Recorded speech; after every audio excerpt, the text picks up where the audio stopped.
Vamos continuar resolvendo as questões em matemática do vestibular 2015 da Universidade Federal do Rio Grande do Sul. Questão 34. Considere o padrão de construção representado pelo desenho abaixo. O disco A tem raio medindo 1, o disco B é tangente ao disco A no ponto P e passa pelo centro do disco A. O disco C é tangente ao disco B no ponto P e passa pelo centro do disco B.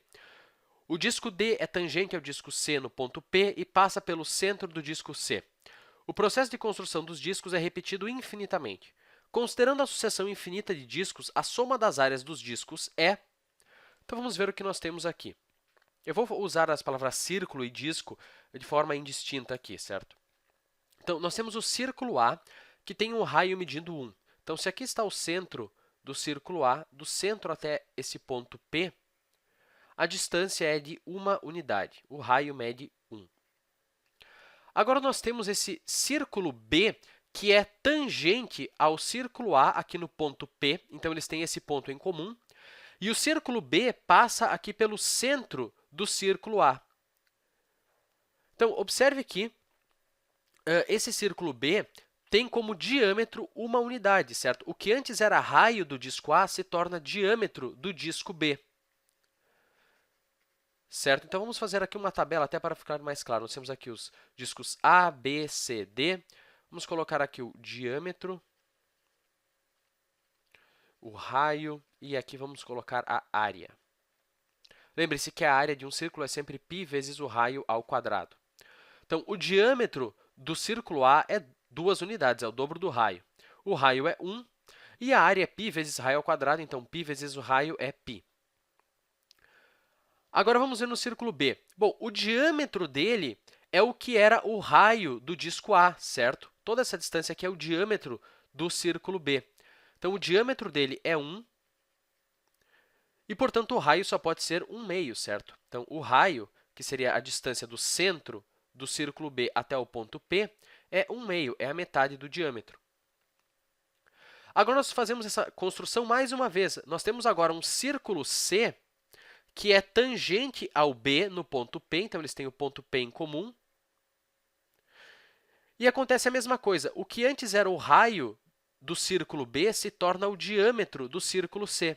Então, o diâmetro do círculo C vai ser 1/2 e, portanto, o raio dele vai ser a metade disso, que é 1/4. Agora, no círculo D, acontece a mesma coisa, certo? O círculo D ele é tangente ao círculo C no ponto P e ele passa pelo centro do círculo C. Então, o que antes era o raio do círculo C, ou seja, 1/4, se torna o diâmetro do círculo D. Então, o diâmetro do círculo D é 1/4, portanto, o raio é 1/8. E não vamos esquecer da pergunta. Qual é a soma das áreas dos discos? Lembrando que esse processo de construção será repetido infinitamente. Então, nós teremos aqui um círculo E menor, depois um menor, um menor, um menor, e assim por diante. Ele quer a soma das áreas desses infinitos desses discos que vão sendo construídos assim infinitamente. Bom, vamos completar aqui a nossa tabela com a área. Então, a área é sempre π vezes o raio ao quadrado. Então, no círculo B, o raio é 1/2, π vezes 1/2 ao quadrado é π sobre 4.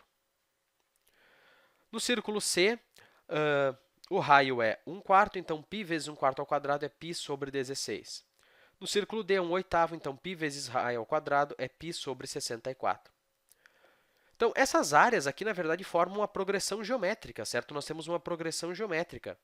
Então, formada pelos termos π, π sobre 4, π sobre 16, π sobre 64 e assim por diante até o infinito.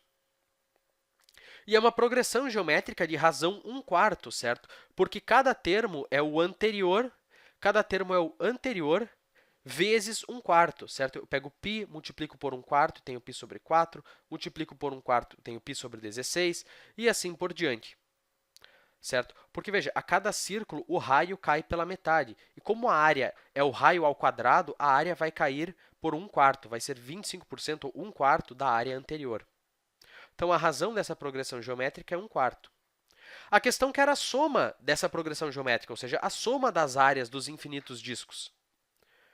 E, bom, e qual é a fórmula da soma de uma progressão geométrica de infinitos termos? Bom, lembre-se da fórmula. É o primeiro termo, ou seja, π, dividido por 1 menos a razão. Simples assim. Então, é π sobre 3/4, que é igual a 4π sobre 3. Isso é a alternativa E. Vamos para a próxima questão. Atribuindo para o logaritmo de 2 na base 10 o valor 0,3, então o valor de 100 elevado na 0,3 é... Então, no começo da prova, ele diz que o logaritmo, quando não aparece a base, é porque a base é 10.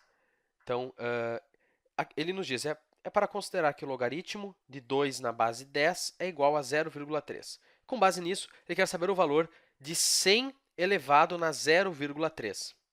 Então, aqui nós já vemos as coincidências, certo? Nós temos o 0,3 aqui no expoente, que ele diz que é igual ao logaritmo de 2 na base 10, e nós temos aqui o 100, que na verdade é 10 ao quadrado, que é, então, a mesma base desse logaritmo.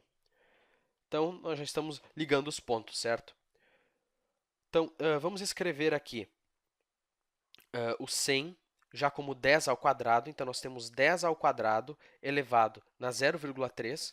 Potência de potência, nós multiplicamos os expoentes, então nós ficamos com 10 elevado na 2 vezes 0,3. Eu não vou escrever 0,6 já para substituir esse 0,3 pelo logaritmo de 2 na base 10.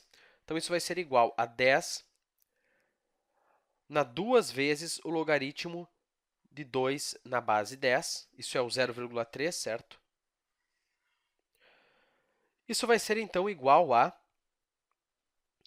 10 elevado na... Então, veja o que nós temos aqui nesse expoente. Nesse expoente, nós temos 2 vezes o logaritmo de 2 na base 10. E nós sabemos as propriedades dos logaritmos, que esse 2 que está multiplicando o logaritmo pode passar como expoente do logaritmando. Então, nós ficamos com o logaritmo de 2 ao quadrado na base 10, ou logaritmo de 4 na base 10. Então, substituindo aqui, nós ficamos com 10 elevado ao logaritmo de 4 na base 10.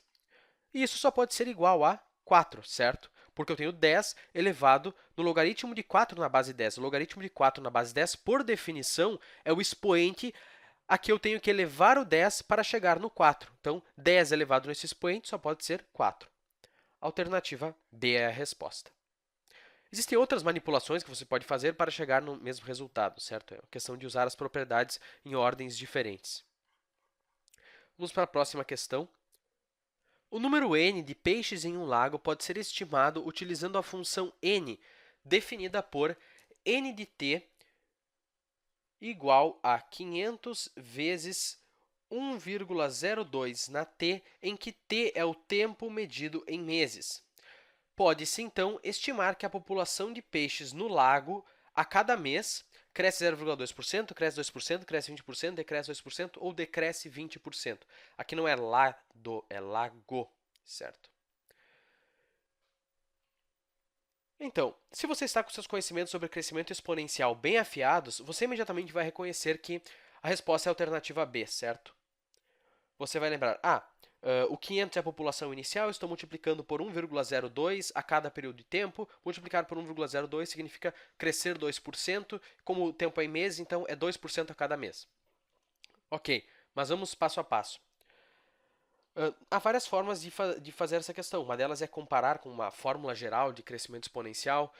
Outra forma é uma forma mais, digamos assim, de força bruta, de realmente determinar os valores da população em diferentes meses e ver o que acontece.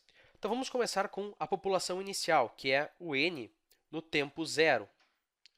Bom, nós vamos ficar com 500 vezes 1,02 na zero, que é 500. Ou seja, 500 é a população inicial. Agora, vamos pegar um outro tempo, o tempo 1 no primeiro mês. Então, isso é igual a 500 vezes 1,02 elevado na primeira potência, que é igual a... Isso vai ser 510. Então, essa é a população no tempo igual a 1, ou seja, no primeiro mês. Agora, vamos pegar no segundo mês. Então, isso vai ser igual a 500 vezes 1,02 ao quadrado, que é igual a... vamos fazer aqui numa calculadora mesmo, para ser mais rápido. 1,02 ao quadrado vezes 500 é igual a 520. Vamos arredondar, já que é uma população de peixes. Então, é aproximadamente 520. Isso quando o tempo é igual a 2. Então, você já observa o padrão. O que está acontecendo aqui? A cada mês que passa, eu vou multiplicando o mês anterior por 1,02, certo? E o que significa multiplicar por 1,02? Bom, significa crescer 2%, certo? Se eu multiplicasse por 1,2, seria crescer 20%. Ou multiplicar por 1,3 seria crescer 30%. Então, a alternativa B, a cada mês a população cresce 2%. Certo? E por que cresce 2%? Bom, vamos pegar esse exemplo aqui. 500 vezes 1,02 pode ser reescrito assim.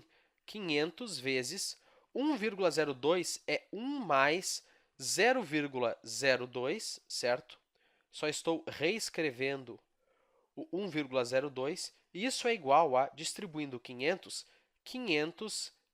mais 500 vezes 0,02. Isso, então, é igual a 500 mais 500 vezes 0,02 é 2% de 500. Isso, no caso, é igual a 10 e a resposta é 510. Então, eu estou pegando 500, que é 100%, e estou somando com 2% de 500 para chegar no 510. Ou seja, multiplicar por 1,02 significa pegar o original, que é 500, e somar 2%. Certo? Isso é questão básica de porcentagem, mas sempre vale a pena revisar.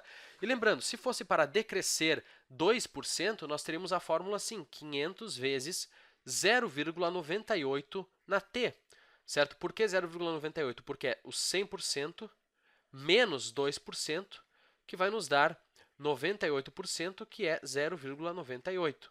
Por isso, se eu tiver R$ 555 e estou devendo 2%, para saber quanto sobra, é só multiplicar os R$ 555 por 0,98, certo? Porque eu pego o 100% total, subtraio 2%, que sobra é 98%, ou aquele número vezes 0,98.